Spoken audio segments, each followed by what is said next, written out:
आणि उठाव करत असताना शिंदेसाहेबांची आणि आमची सगळ्यांची एकच भूमिका होती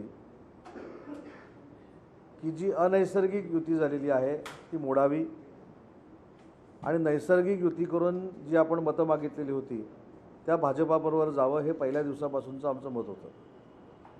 आणि दुसरं आपलं मत होतं, सगळ्यांचं आमचं मत असं होतं की काँग्रेस राष्ट्रवादी काँग्रेस पक्षावर जर आपण गेलो तर शिवसेना हा 2 नंबरचा असलेला पक्ष हा तळाचा पक्ष होऊ शकतो. आणि हीच भूमिका एकनाथ शिंदे साहेबांनी घेतली होती आणि त्याची प्रचिती काल महाविकास आघाडीच्या बैठकीमध्ये आपल्याला आली. मला आठवतं की महाविकास आघाडीचं सरकार ज्यावेळी होतं आणि ज्यावेळी महाविकास आघाडीच्या बैठका व्हायच्या आणि त्या बैठकीला शरद पवार साहेब उपस्थित असायचे त्यावेळी शरद पवार साहेबांसारखीच खुर्ची उद्धवजी ठाकरे साहेबांना दिली जायची. तोच मानसन्मान उद्धवजींना दिला जायचा. परंतु काल महाविकास आघाडीच्या बैठकीमध्ये उद्धवजी ठाकरेंचं स्थान हे कुठं होतं हे आपण सगळ्यांनी मिळून बघितलेलं आहे. काँग्रेसचा कर्नाटकमध्ये विजय झाला, इकडे फटाके फुटले हे मी समजू शकतो, कारण भाजप हा आपला पारंपरिक वैरी असल्यासारखं उद्धव बाळासाहेब ठाकरेचे शिवसेना जी आहे त्या सगळे नेते त्या पद्धतीनं वागत असतात. पण तो विजय काँग्रेसचा होता. काँग्रेसच्या विजयाचे फटाके कदाचित इकडे फुटले असतील, परंतु भविष्यामध्ये काँग्रेस जिंकल्यामुळं महाविकास आघाडीचं महाराष्ट्राचं नेतृत्व आता नानासाहेब पटोले करणार आहेत का हे देखील जनतेला कळलं पाहिजे.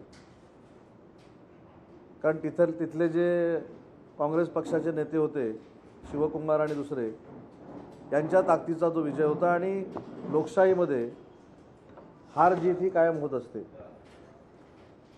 आता कर्नाटकची निवडणूक झाली. कर्नाटकची निवडणूक झाल्यानंतर इथे काही लोकांना स्वप्न पडायला लागली आता महाराष्ट्र पण हातातनं जाणार आहे. दुसरं स्वप्न पडायला लागलं की लोकसभेला आता महाविकास आघाडीचं सरकार येणार आहे. जे काल सगळे जमले होते त्यांना फक्त एक मी आठवण करून देतो राजस्थानची. 2018ला राजस्थानमध्ये काँग्रेस पक्षाची सत्ता आली आणि त्याच्यानंतर लोकसभेची निवडणूक झाली. लोकसभेच्या निवडणुकीमध्ये राजस्थानमध्ये 25च्या 25 जागा या भाजपनं जिंकल्या.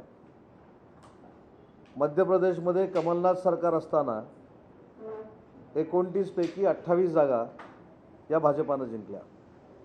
आणि म्हणून मला असं वाटतं की राज्यातली निवडणूक झाली, तिथलं सरकार बदललं, त्याच्यामुळं पंतप्रधान नरेंद्र मोदी साहेबांच्या नेतृत्वावर प्रश्नचिन्ह उभं राहील आणि तसं नेतृत्व समोर आहे अशी तर काही शक्यता देशाची आपल्या नाही आहे. महाराष्ट्रापुरतं जर बोलायचं झालं तर नैसर्गिक युती अनैसर्गिक युती ही कोणाची होती हे महाराष्ट्राच्या जनतेनं बघितलेलं आहे. परंतु प्रत्येक गोष्टीमध्ये जे आज सर्वसामान्यांचे मुख्यमंत्री म्हणून काम करत आहेत, संवेदनशील मुख्यमंत्री म्हणून काम करत आहेत, त्यांच्यावर रोज सकाळी उठून टीका करायची, देवेंद्रजींवर टीका करायची, पंतप्रधान नरेंद्र मोदींवर टीका करायची, हा एक कलमी कार्यक्रम हा विरोधकांचा सुरू आहे. घटनाबाह्य सरकार हे उद्धव बाळासाहेब ठाकरे शिवसेना म्हणते, परंतु हे सरकार योग्य आहे असं राष्ट्रवादी काँग्रेस पक्षाचे नेते अजित पवार सांगतात. सगळं सरकार जे आहे ते नियमामध्ये वागत नाही असं उद्धव बाळासाहेब ठाकरे शिवसेनेचे नेते सांगतात. आणि याला उत्तर स्वतः अजितदादा देतात की सरकार जे आहे हे बहुमतातलं सरकार आहे आणि बहुमतातलं सरकार असल्यामुळं सरकार हे बाजूला होऊ शकत नाही, हे लोकशाहीतलं खरं मत हे अजितदादा मांडतात. आणि म्हणून मला असं वाटतं की काल महाविकास आघाडीची जी काही बैठक झालेली आहे ह्याच्यातनं फारसं काही साध्य होईल असं काही मला वाटत नाही. कारण फॉर्म्युला अजून ठरायचा आहे. आता काँग्रेसची ताकद वाढलेली आहे. उद्धव बाळासाहेब ठाकरे शिवसेना ही 5 नंबरला गेलेली आहे. BJP ही 1 नंबरला आहे.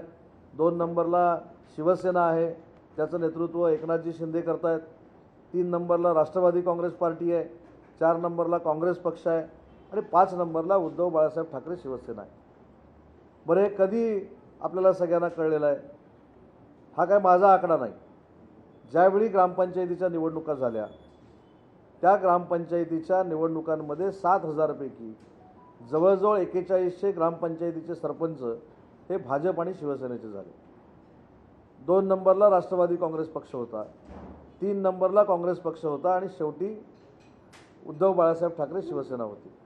आणि तिघांचे सरपंच जरी एकत्र केले तर ते त्याच्यापेक्षा दुप्पट सरपंच हे भाजप शिवसेनेचे होते.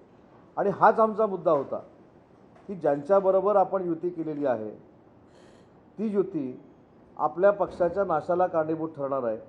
हेच एकनाथ शिंदे साहेबांच्या नेतृत्वाखाली सगळे लोक सांगत होती. भाजपबरोबर युती करावी अशी आमची मागणी होती आणि ती मागणी मान्य न झाल्यामुळं हा उठाव केला. हे काय परत आपल्याला सांगण्याची आवश्यकता नाही. आता कालपासून आपण बघितलं की विधानसभेच्या अध्यक्षांवर वाटेल त्या भाषेमध्ये टीकाटिप्पणी सुरू आहे.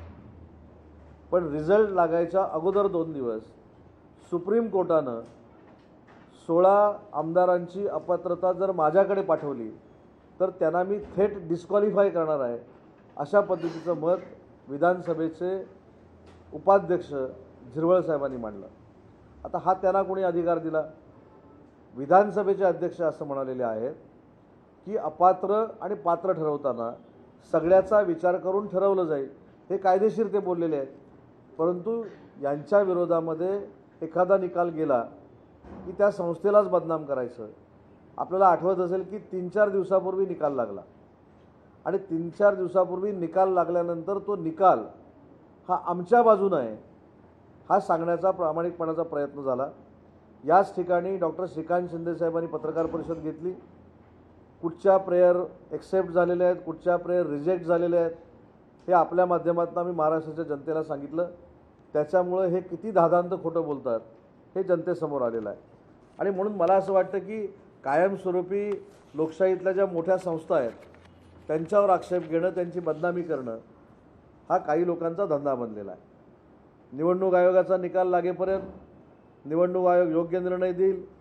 निवडणूक आयोगाकडे आम्ही सगळे कागदपत्र दिलेले आहेत, निकाल आमच्या बाजूनच राहील अशी सांगणारी मंडळी निवडणूक आयोगानं ज्यावेळी शिवसेना एकनाथजी शिंदे साहेबांच्या ताब्यामध्ये द्यायचा निर्णय घेतला, धनुष्यबाण द्यायचा निर्णय घेतला, त्यावेळी त्या देखील निवडणूक आयोगाला बदनाम करण्याचा काही लोकांनी निर्णय घेतला.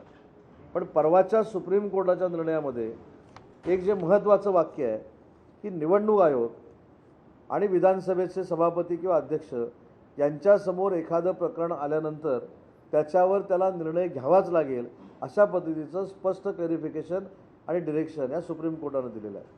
पण कायमस्वरूपी निगेटिव्हिटी क्रिएट करायची, जे चांगलं काम करतायत त्यांना बदनाम करायचं आणि बदनाम करून थांबवायचं नाही तर ती बदनामी योग्य आहे असं हॅमरिंग जनतेवर करायचं. हा जो काही रोज सकाळी 9:30चा एक उद्योग सुरू असतो त्यांनी देखील सांगितलं आहे की घटनाबाह्य सरकार आहे, बंड करा प्रशासनातल्या अधिकाऱ्यांनी, पोलिसांनी बंड करा, अधिकाऱ्यांनी बंड करा. मला असं वाटतं की ही बाब निषेध करण्यासारखी आहे. कारण महत्त्वाची गोष्ट अशी आहे की अशा पद्धतीनं भडकवाभडकी करणं म्हणजे आतंकवादाला निमंत्रण दिल्यासारखं आहे. पोलिसांना ज्यावेळी आपण सांगतो की पोलिसांनी बंड करावं, प्रशासनानं बंड करावं, त्यावेळी आपण डायरेक्टली इनडायरेक्टली भविष्यामध्ये दंगली घडवणार आहोत अशा पद्धतीचे इंट्युशन्स देणं. आणि म्हणून मला असं वाटतं की ज्यांच्या निवडणुका दंगल ह्या बेसवर जिंकल्या गेलेल्या आहेत, ज्यांनी लोकांमध्ये गैरसमज पसरवून निवडणुकीमध्ये मतं मागवलेली आहेत मागितलेली आहेत, ज्यांनी वंदनीय बाळासाहेबांचा फोटो टाकून नरेंद्र मोदींचा फोटो टाकून मतं मागितली आणि नंतर काँग्रेस राष्ट्रवादी काँग्रेस पक्षावर गेलेले आहेत, अशा लोकांनी नैतिकतेचे धडे आम्हाला देण्याची अजिबात आवश्यकता नाही. आधी नैतिकता स्वतः सिद्ध केली पाहिजे. जे मी मध्ये पण सांगितलं की 2.5 वर्षाच्या मंत्रिमंडळामध्ये जे कोण मंत्री होते, बरं जे मंत्री कारावासामध्ये होते त्याच्यातले एक तर मंत्री हे डायरेक्ट दाऊदशी कनेक्शन असणारे होते, ते जेलमध्ये गेल्यानंतरसुद्धा राजीनामा घेण्याचं धाडस कुणी केलं नाही, ती नैतिकता कुणी दाखवली नाही हे सांगणं गरजेचं आहे. आणि म्हणून मला असं वाटतं की महाविकास आघाडीचं गठबंधन हे फार मोठ्या पद्धतीनं स्ट्रॉंग आहे. हे सुप्रीम कोर्टाच्या निकालानंतर का सांगावं लागतं आहे हे माझ्यासमोरचं प्रश्नचिन्ह आहे. कालच मी रत्नागिरी जिल्ह्याच्या दौऱ्यावर होतो. काल देखील ज्या अनेक पदाधिकाऱ्यांना अशी शंका होती की सुप्रीम कोर्टाच्या निकालाचं काय होईल, अशा अनेक शहर प्रमुख, तालुका प्रमुख, उद्धव बाळासाहेब ठाकरे शिवसेनेतील पदाधिकाऱ्यांनी शिवसेनेमध्ये प्रवेश केलेला आहे आणि हे प्रवेश रोखण्यासाठी आमदार सैरभैर कुठे होऊ नयेत, कार्यकर्ते इकडे तिकडे कुठे जाऊ नयेत, म्हणून आमचं गठबंधन हे फार मोठं आहे हे दाखवण्यासाठी कालची बैठक होती.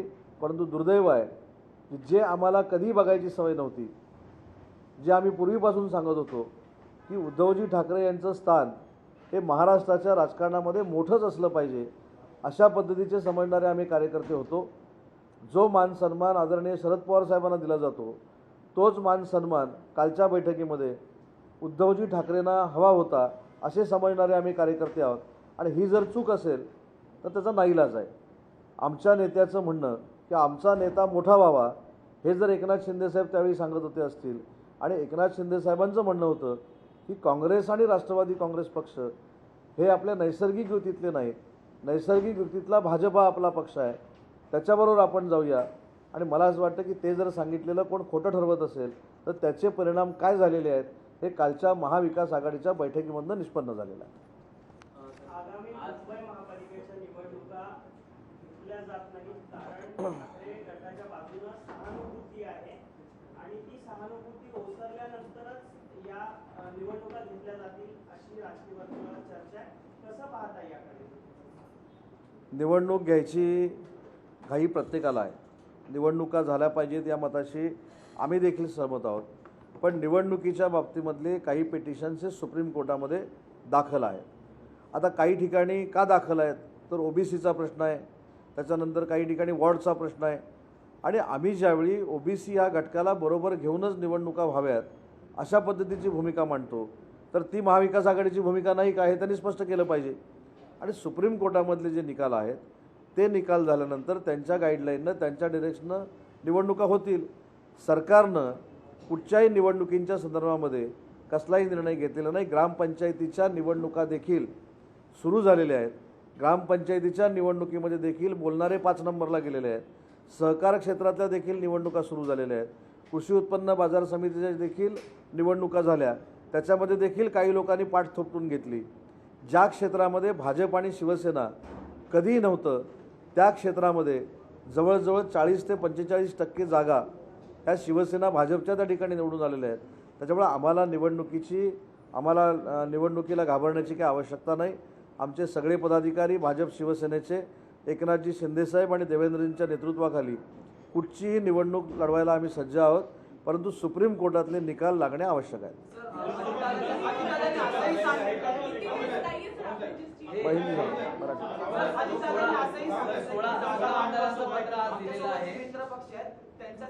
त्यांच्यासोबतही जागा वाटपावर चर्चा करणार आहे. कालची बैठक त्यांनी सांगितलं की जागा वाटपावर चर्चा झाली, पण महाविकास आघाडीतले जे 3 प्रमुख पक्ष आहेत जसे काँग्रेस, राष्ट्रवादी आणि शिवसेना उद्धव बाळासाहेब ठाकरे, त्यासोबतच अजून जे आता मित्र पक्ष आले त्यांच्याही जागा वाटपाबद्दल आम्ही चर्चा करणार. मी मगाशी देखील बोललो की फॉर्म्युला ठरला आहे असं मला वाटत नाही. बोलणी चालू असेल आणि शेवटी त्यांचा तो अंतर्गत प्रश्न आहे, त्यांनी जागा कोणाला किती द्याव्यात. विधानसभा आणि लोकसभा एकत्र होतील असं अजितदादांनी मागच्या लोकसभा आणि विधानसभा माझं वैयक्तिक मत सांगतो मी, म्हणजे हे पक्षाचं मत नाही, मला कोणी सांगितलेलं नाही. मला जे काय थोडंफार नॉलेज आहे राजकारणातलं असेल नसेल मला माहीत नाही, पण मला असं वाटतं की विधानसभा आणि लोकसभा ह्या एकत्र होणार नाहीत. ज्या निवडणुका रखडलेल्या आहेत ह्या सुप्रीम कोर्टाच्या निकालानंतर होतील.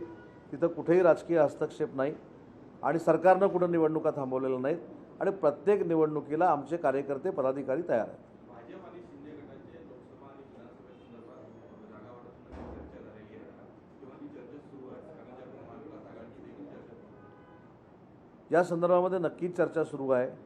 परंतु दोन्ही पक्षाच्या आमदारांनी कार्यकर्त्यांनी हे अधिकार महाराष्ट्र राज्याचे मुख्यमंत्री एकनाथजी शिंदे आणि महाराष्ट्र राज्याचे उपमुख्यमंत्री भाजपाचे नेते देवेंद्रजी यांना दिलेले आहेत. त्याच्यामुळे दोघे मिळून अतिशय योग्य तो फॉर्म्युला तयार करतील.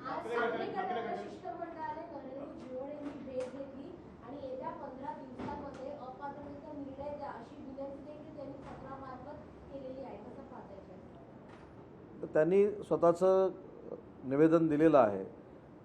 मला असं वाटतं की विधानसभेचे अध्यक्ष हे परदेशात दौऱ्यामध्ये आहेत, ते आल्यानंतर त्याच्यावर योग्य तो निर्णय होईल. 15 दिवसाचं अल्टिमेटम दिलेलं आहे, 15 दिवसात भेटायला आगाव.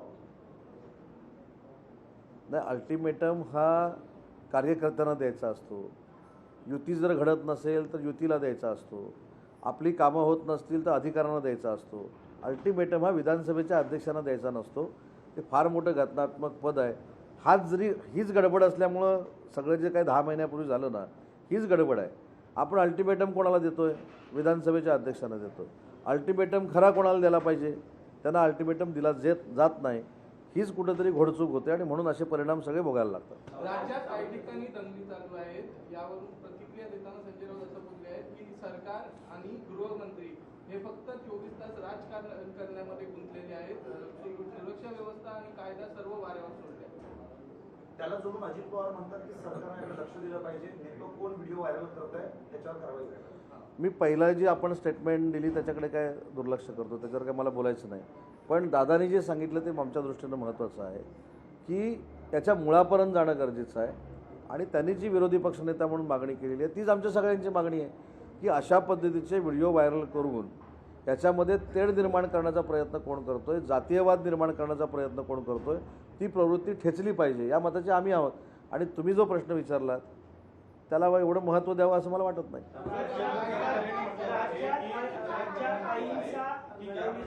राज्यात घडवली जाते यामागे कुठेतरी लोकसभेचा प्लॅन आहे असं देखील ठाकरे गटाकडून म्हटलं जात आहे. कसं पाहता येईल? स्वतःच्या ताब्यातल्या सगळ्याच गोष्टी केल्यानंतर वाईट गोष्टीचं खापर कोणावर तरी फोडायचं असतं. तशा पद्धतीची ही सगळी रचना सुरू आहे. सर्वोच्च न्यायालयाचा निकाल आलेला आहे, तर आता जो मंत्रिमंडळाचा विस्तार झालेला होता तो आता कधीपर्यंत मंत्रिमंडळाचा विस्तार एकनाथजी शिंदे साहेब आणि देवेंद्रजी योग्य वेळी लवकरात लवकर करतील. काही दिवसापासून पाहतो आपण हा उद्धव ठाकरे संजय राऊत स्टेटमेंट देतात त्याच्या विरोधातच अजितदादांची स्टेटमेंट असते. अनेक वेळा पाहिलं, आजही तेच झालं. नाही, अजितदादा हे महाविकास आघाडीतले नेते म्हणजे विरोधक जरी असले तरी त्यांना ग्रासरूटचा अभ्यास आहे, त्यांना निवडणुकांचा अभ्यास आहे, त्यांना लोकशाहीचा अभ्यास आहे. आणि म्हणून असं होतं ज्यांना लोकशाहीचा अभ्यास नाही, ज्यांनी कधी निवडणूक मैदानात उतरून लढवलेली नाही, अशांकडनं ह्या अपेक्षा देखील करणं चुकीचं आहे. परंतु ज्यावेळी अजितदादा आमच्यावर टीका करतात त्यावेळी त्याला आपण उत्तर देतो ना. पण जसं दंगलीच्या बाबतीत त्यांनी सांगितलं की टीका टिप्पणी करण्यापेक्षा कुणी व्हिडिओ व्हायरल केला आहे त्याच्यापर्यंत पोचा आणि त्याच्यावर कारवाई करा. मला असं वाटतं की महाराष्ट्र एकसंघ ठेवण्यासाठी असंच विरोधकांनी सहकार्य केलं पाहिजे. आणि म्हणून मी तुमच्या प्रश्नाचं उत्तर देताना सांगितलं की मी त्याच्यावर काहीतरी उत्तर देणार, परत ते 9:30 वाजता बोलणार, त्याच्यापेक्षा त्यांच्या प्रश्नाकडे दुर्लक्ष केलेलंच चांगलं. कर्नाटक निकालानंतर जितेंद्र आव्हाडांनी परत एकदा ईव्हीएम चर्चेत आणलं. त्यांचं म्हणणं आहे सोयीनुसार केंद्र त्याचा वापर करतं. आता EVM काय आहे, आता नको आहे परत. ईव्हीएम नको.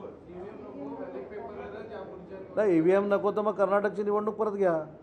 त्यांचं म्हणणं असं आहे की म्हणजे छोटे राज्यांचे बिंदू द्यावं विरोधकांना आणि केंद्र आपल्या हातात द्यावं अशा अनुषंगाने ते बोलत. आता म्हणजे त्यांनी सरळ सरळ काँग्रेसच्या विश्वासार्हतेवर प्रश्नचिन्ह उभं केलेलं आहे. म्हणजे त्यांनी असं म्हटलं, असं तुम्ही सांगताय की काही राज्य जिंकायला द्यायचे आणि लोकसंघा स्वभाव आपण जिंकायचं म्हणून वापर केला जातो असं तुमचं म्हणणं आहे. याच्यावर अजितदादांनी उत्तर चांगलं दिलेलं आहे. पण मला असं वाटतं की काँग्रेसच्या विश्वासार्हतेवर जितेंद्र आव्हाड साहेबांनी हे प्रश्नचिन्ह उभं केलं आहे.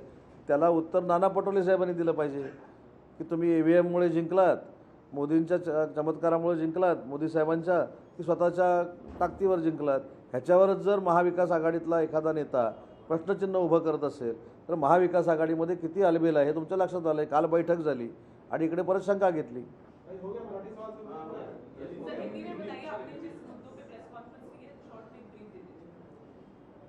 कल जो एक मीटिंग हुई महाविकास आघाड़ी की, उसमें हम जो देखते थे उद्धव साहब को, जब हम मीटिंग को जाते थे, महाविकास आघाड़ी का जब सरकार था तब शरद पवार साहब के साथ ही वो बैठते. लेकिन कल के मीटिंग में जो आपने ही हमको सब पिक्चर दिखाया वो अच्छी बात नहीं थी. और यही हम बोल रहे थे कि जो NCP और कांग्रेस के साथ गठबंधन है वो नेचुरल नहीं है.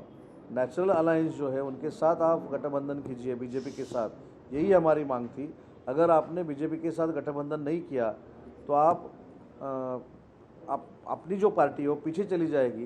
ये एकनाथ शिंदे साहब हर बार बोलते थे और उसका जो कुछ रिजल्ट था वो कल दिखाई दिया. सतपुड़ा के बाद जो अभी हिंसा जो सामने आई है अहमदनगर में, उसमें क्या कहेंगे सर, ये हिंसा जो नहीं, मेरे ख्याल से उसमें नीचे तक जाना चाहिए। किसने जो वीडियो वायरल किया है, क्लिप वायरल किया है, वो कौन है, किसके लिए उसने किया है, उसका कौन जवाबदारी जो फिक्स करनी चाहिए और कड़ी से कड़ी कार्रवाई करनी चाहिए उसके ऊपर। आप सत्ता में हैं, आप हर बार रिपोर्ट लेते होंगे इस बारे में, कैसे हर अलग अलग डिस्ट्रिक्ट में ऐसे वायलेंस की घटनाएं हो रही है एक के बाद एक, क्या आपकी जानकारी में आता है? कुछ आपको नहीं, पता वो चलता है? देवेंद्र जी उसका नेतृत्व कर रहे हैं उस डिपार्टमेंट का, वो सक्षम है। जल्द से जल्द ये जो चल रहा है, ये माहौल बनाने का काम जो चल रहा है वो बंद हो जाएगा। सर, उन्होंने भी तो एलिगेशंस लगाए हैं कि जो सामने वाली पार्टीज है उनकी वजह से ये सब हो रहा है, तो कहीं नहीं, ना कहीं इसमें politics को लाने की इसमें जरूरत है। एलिगेशन करके पॉलिटिक्स लाना ही उनके दिमाग में है। लेकिन ऐसी जब घटनाएं घटती है तो पॉलिटिक्स बाजू में रह के इकट्ठा होकर काम करना चाहिए। साहब जो महाविकास आघाड़ी की बैठक हुई, काफी कुछ चर्चा हुई कर्नाटक के चुनाव के बाद, किस बात को लेके आपको एक दर्द महसूस हुआ कि उद्धव साहब कहाँ बैठे हैं, आपका आम कार्यकर्ताओं की दर्द हुआ इसलिए मैंने प्रेस कॉन्फ्रेंस ली ना। ये देखने की हमको आदत नहीं थी और ये होगा, यही एकनाथ शिंदे साहब ने बोला था और उसका रिजल्ट ये है। सर, जैसे कि हमने देखा है कि अकोला या महाराष्ट्र के कई सारे पॉकेट्स में जिस तरह दंगे होते हुए नजर आ रहे हैं, पहले वोटों की राजनीति थी, अब दंगों की राजनीति होती नजर आ रही है, ऐसा आरोप भी हो रहा है। इसका पूरा इन्वेस्टिगेशन होना चाहिए, ये कौन कर रहा है, इसके नीचे तक जाना चाहिए और कड़ी से कड़ी कार्रवाई होनी चाहिए। सुप्रीम कोर्ट का निर्णय है 4 दिन हुआ है और उद्धव की तरफ से एक एप्लीकेशन दिया गया नरसिंह जी को कि इस मामले के 15 दिन विधानसभा के जो सभापति है वो आउट ऑफ इंडिया है, वो आने के बाद वो सही निर्णय लेंगे। नहीं लगता है कि बहुत जल्दबाजी कर रहे हैं उद्धव को इस तरह के पत्र देकर उन्हें सुप्रीम कोर्ट के निर्णय नहीं, जल्दबाजी हो रही है इसलिए कल की परिस्थिति आ गई ना। अगर धीरे धीरे सब हो जाता तो पार्टी के लिए भी अच्छा था। जल्दबाजी की वजह से ही कल की जो महाविकास आघाड़ी की मीटिंग होगी, जो हम रिस्पेक्ट के बारे में बोल रहे हैं, वो परिस्थिति उसके लिए होगी ना।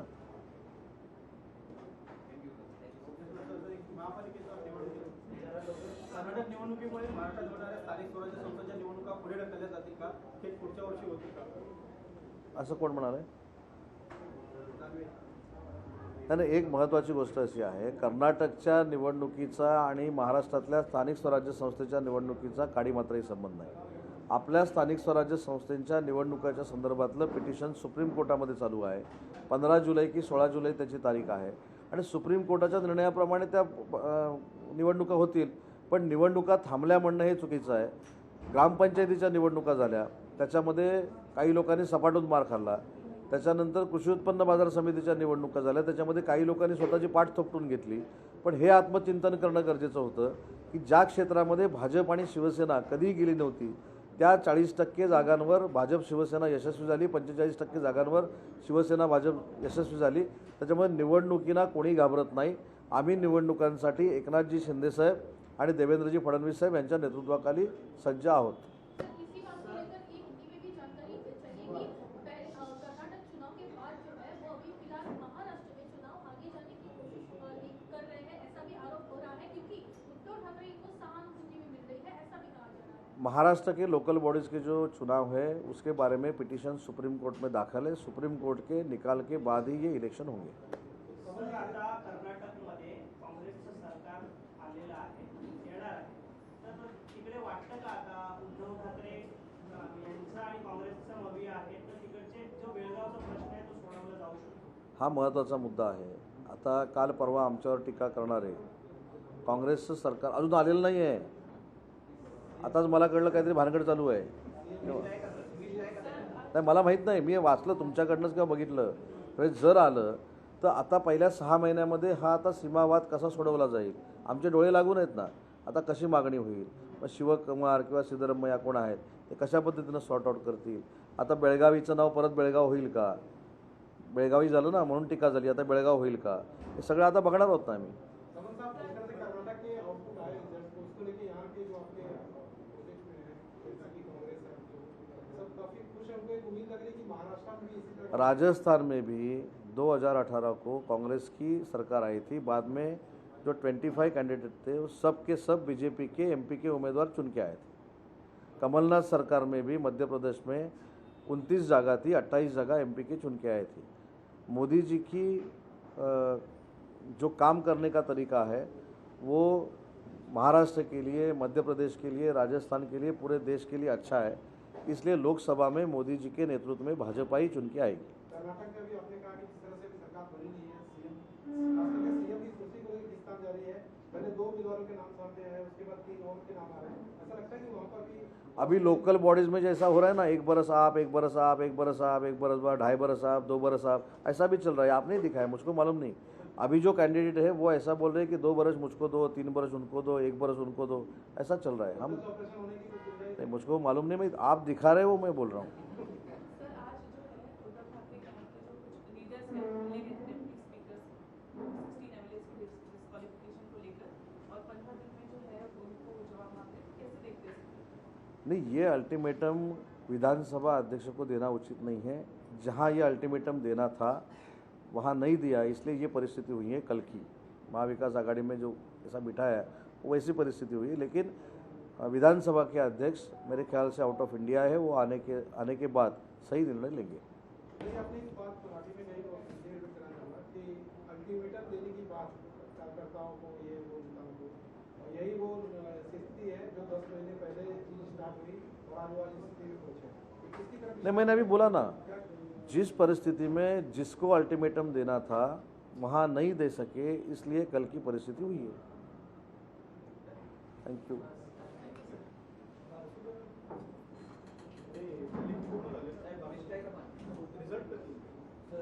बारसूच्या बाबतीमध्ये पोलीस फोर्स देखील विड्रॉ केलेला आहे। बारसूच्या बाबतीमध्ये जे ड्रिलिंग करायचे होते, माती परीक्षण करण्याचे बोर होते, ते सगळे संपलेले आहेत।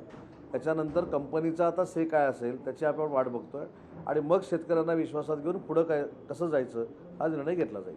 पण शेतकऱ्यांशी चर्चा करूनच बारसू प्रकल्प पुढे नेला जाईल।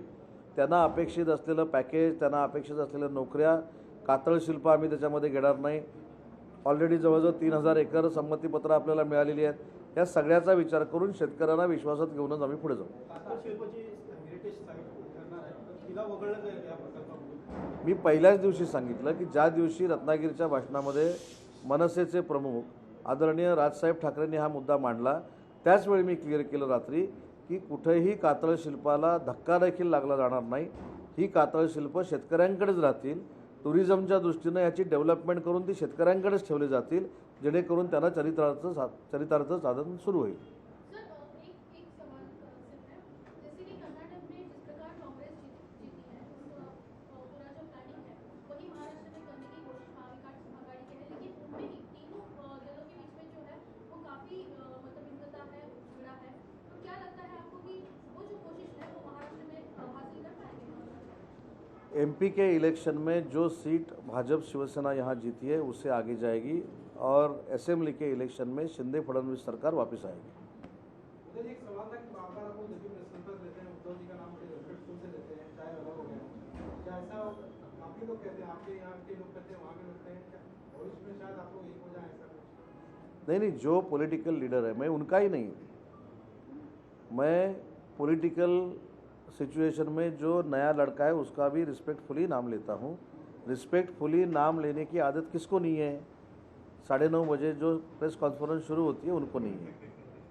ये यशवंतराव चव्हाण जी का महाराष्ट्र है, ये बालासाहब का महाराष्ट्र है, इसलिए राजकीय जो पॉलिटिकल एथिक्स है वो आगे सामने देख के काम करना चाहिए। इसलिए मैं उनका ही रिस्पेक्टफुली नहीं, हर एक पॉलिटिकल लीडर का नाम मैं रिस्पेक्टफुली लेता हूँ। उसमें एक साथ आने की संभावना कोई उम्मीद बची है कि अभी सारे रास्ते बंद हो गए?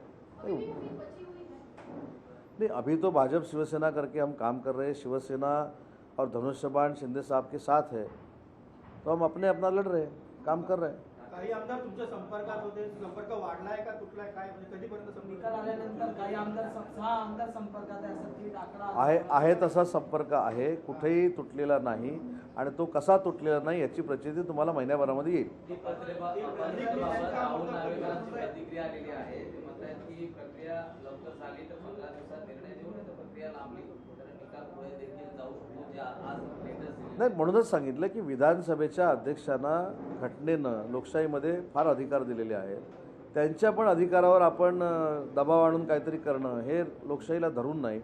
आणि म्हणून मगाशी मी म्हटलं की जिथं अशा पद्धतीची कडक कार्यवाही करायला पाहिजे होती ती झाली नाही, म्हणून अशी परिस्थिती निर्माण झालेली आहे. विधानसभेचे अध्यक्ष देखील मला असं वाटतं की स्वतः ते वकील आहेत, त्या संपूर्ण क्षेत्राचा त्यांना अभ्यास आहे, अनुभव आहे, त्याच्यामुळे ते योग्य तो निर्णय घेतील ना. प्रत्येकावर जर आपण आक्षेप घेणार असू तर मग चांगला माणूस कोण आहे महाराष्ट्रामध्ये? कोणच नाही. आता महाविकास आघाडीतल्या लोकांना देखील सल्ला दिला जातो, काँग्रेसच्या लोकांना देखील सल्ला दिला जातो, आम्हाला देखील सल्ला दिला जातो. त्याच्यामुळं सल्ला जे घेतात ज्यांच्याकडनं ते थोडंफार काहीतरी वाईट काम करत असतात म्हणून सल्ला घेतात. त्यामुळे त्यांच्या दृष्टीनं काँग्रेस, राष्ट्रवादीने आम्ही सगळेच वाईट आहोत असं सामनानं आम्हाला अनेक वेळा दाखवलेलं आहे. किती आमदार संपर्कात आहेत? भरपूर आमदार संपर्कात. तुमच्या मार्फत प्रवेश करा. तुमच्या संपर्कात आहे, तुमच्या मार्फत पक्ष माझ्या संपर्कात तर रोज काही आहे, तो विषय सोडा, पण ते मैत्री म्हणून असतात. आता त्याच्यामध्ये काय होतं की काही लोक आमच्यावर हल्ली बोलायला पण घाबरतात, की त्यांचं म्हणणं आहे की आम्ही तुमच्याबरोबर जर बोललो तर आमच्यावर पक्षांतर्गत कारवाई होऊ शकते. त्याच्यामुळे ते बिचारे हल्ली बोलायला घाबरतात, पण मोबाईलवर आमच्या संपर्कात असतात, मेसेजवर आमच्या संपर्कात असतात, पण आहेत, भरपूर संपर्कात आहेत. ठाकरे गटाचे की एनसीपी आणि काँग्रेसचे पण आहेत? भविष्यामध्ये कार्यक्रम होईल ना. फक्त ठाकरे गटाचे की एनसीपी आणि काँग्रेसचे पण आहेत? महाविकास आघाडीचे आहेत,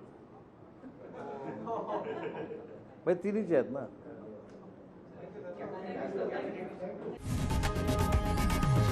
लोकशाही मराठी ऐका, पहा, जागरूक रहा.